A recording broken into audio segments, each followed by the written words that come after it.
നീ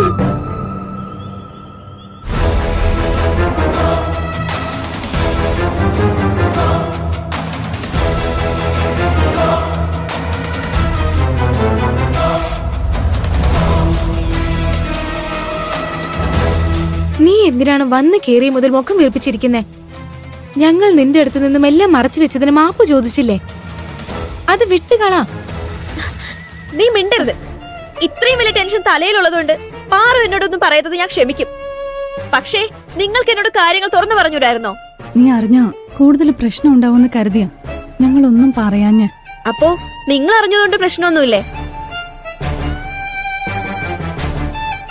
നിങ്ങളെ പോലെ തന്നെ ഞാനും പാറുവിന്റെ കൂട്ടുകാരിയാ. ബാക്കിയുള്ളവരെ പോലെ നിങ്ങളും എന്റെ മറവിയെ ഒരു കുറവായിട്ട് കണ്ടതുകൊണ്ടല്ലേ എന്നോട് സത്യം പറയാത്തത്? ഞങ്ങൾ അങ്ങനെ ചിന്തിച്ചിട്ട് പോലുമില്ല. നിന്നോട് ഇതേപ്പറ്റി പറഞ്ഞ നീ അപ്പ തന്നെ പ്രിയനെ വിളിച്ചു പറയുമോ എന്നായിരുന്നു ഞങ്ങളുടെ പേടി.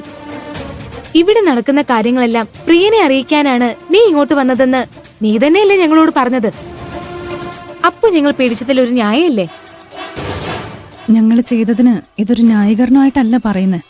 ഞാൻ വേണമെങ്കിൽ വീണ്ടും നിന്നോട് മാപ്പ് ചോദിക്കാം. എനിക്ക് നിങ്ങളുടെ മാപ്പൊന്നും വേണ്ട.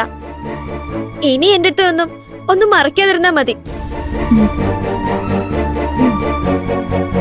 പാറു എനിക്ക് സ്വന്തം സഹോദരിയെ പോലെയാ.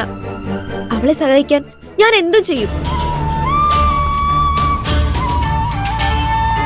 ഈ വിഷയം പുറത്താരും അറിയരുന്ന് പാറു ആഗ്രഹിച്ചെങ്കിലും നിങ്ങൾ അതിന് കൂട്ടു നിൽക്കാൻ പാടില്ലായിരുന്നു. ഇത് എത്ര ഗൗരവമുള്ള വിഷയമാണെന്ന് നിങ്ങൾക്ക് അറിയില്ലേ?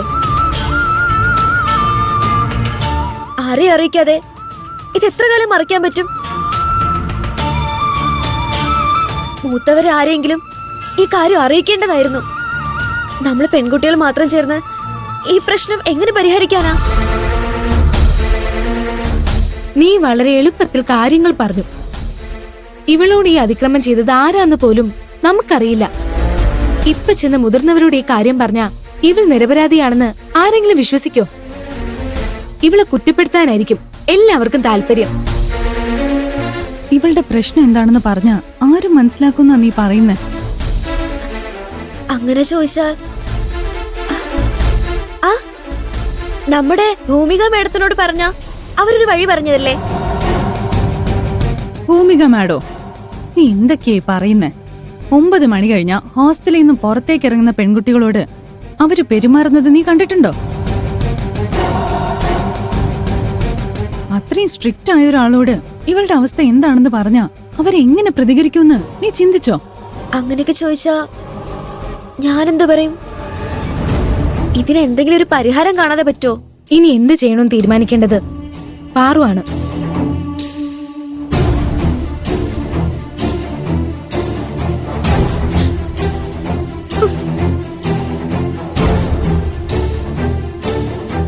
പാറു, പ്രിയഞ്ചേട്ടനോട് ഈ കാര്യം പറയണ്ടെന്ന് നീ പറഞ്ഞത് എനിക്ക് മനസ്സിലായി. അതുപോലെ തന്നെ നീ ഒരു കാര്യം മനസ്സിലാക്കണം. നമ്മൾ മാത്രം വിചാരിച്ചാ ഈ പ്രശ്നം പരിഹരിക്കാൻ പറ്റില്ല. നിനക്ക് പൂർണ്ണമായി വിശ്വാസമുള്ള, നിന്നെ ഈ അവസ്ഥയിൽ സഹായിക്കാൻ പറ്റുമെന്ന് ഉറപ്പുള്ള ഏതെങ്കിലും ഒരാളോട് നീ ഇതെല്ലാം തുറന്നു പറയണം. ഈ വിഷയം അറിഞ്ഞതു മുതൽ എന്റെ കയ്യും കാലും നേരെ വണ്ണം ഓടുന്ന പോലും ഇല്ല. നീ എങ്ങനെയാണ് ഇത്രയും ടെൻഷൻ സഹിക്കുന്നതെന്ന് എനിക്കറിയില്ല. ഈ പ്രശ്നത്തിന് എത്രയും പെട്ടെന്നൊരു പരിഹാരം കണ്ടേ പറ്റൂ. ഇല്ലെങ്കിൽ ഈ ടെൻഷൻ കാരണം നീ എന്തെങ്കിലും അസുഖം വരുത്തി വെക്കും. സൗന്ദര്യ പറഞ്ഞത് ശരിയാ പാറു. നിങ്ങൾ എല്ലാവരും എങ്ങനെയെങ്കിലും ഈ പ്രശ്നം പരിഹരിച്ച് എന്നെ രക്ഷപ്പെടുത്തുന്നതിനെ കുറിച്ച് ചിന്തിക്കുന്നത്. പക്ഷെ ഞാൻ എന്നോട് ഈ അനീതി കാണിച്ചവനെ കണ്ടുപിടിക്കുന്നതിനെ കുറിച്ചാ ചിന്തിക്കുന്നത്. അയാളെ തേടിപ്പിടിച്ച് ഇതിനുത്തരം പറയിക്കാതെ എനിക്ക് മറ്റൊന്നിനെ കുറിച്ചും ചിന്തിക്കാൻ പോലും കഴിയില്ല. എന്റെ ജീവിതത്തില് ഇനി 2 ലക്ഷ്യങ്ങളേ ഉള്ളൂ. ഒന്ന്, എന്റെ ചേച്ചിയുടെ കല്യാണം നന്നായിട്ട് നടത്തണം. 2, എന്നോട് ഈ ചതി ചെയ്തവനെ കണ്ടുപിടിച്ച് കണക്ക് ചോദിക്കണം. അതാരാണെന്ന് കണ്ടുപിടിക്കാൻ നമ്മൾ റിസോർട്ട് വരെ പോയെങ്കിലും തെളിവൊന്നും കിട്ടിയില്ലല്ലോ. നീയും പാറുവിന്റെ കൂടെ അന്നത്തെ പാർട്ടിയിലുണ്ടായിരുന്നില്ലേ? അന്ന് പാറുവിന് എന്താ സംഭവിച്ചെന്ന് നിനക്കെന്തെങ്കിലും ഓർമ്മയുണ്ടോ? എനിക്ക് കാര്യമായിട്ട് ഓർക്കാൻ കഴിയില്ലെന്ന് നിങ്ങൾക്ക് അറിയാലോ. എല്ലാവരും പോകാൻ തുടങ്ങിയപ്പോ ഇവള് ബോധം കെട്ട് എവിടെയോ കിടക്കുന്നത് കണ്ടു. ഞാനും ചെയ്ത ചേച്ചിയും കൂടിയാ ഇവളെ ഹോസ്റ്റലിലേക്ക് കൊണ്ടുവന്നത്. എനിക്ക് അത്രേ ഓർമ്മയുള്ളൂ. നിനക്കെങ്കിലും എന്തെങ്കിലും പറഞ്ഞു എന്ന് സഹായിക്കാൻ പറ്റുമെന്നാ ഞങ്ങള് കരുതിയത്. ആ CCTV വീഡിയോ ആണെങ്കിൽ കൈവിട്ടുപോയി. എന്താ പറഞ്ഞേ?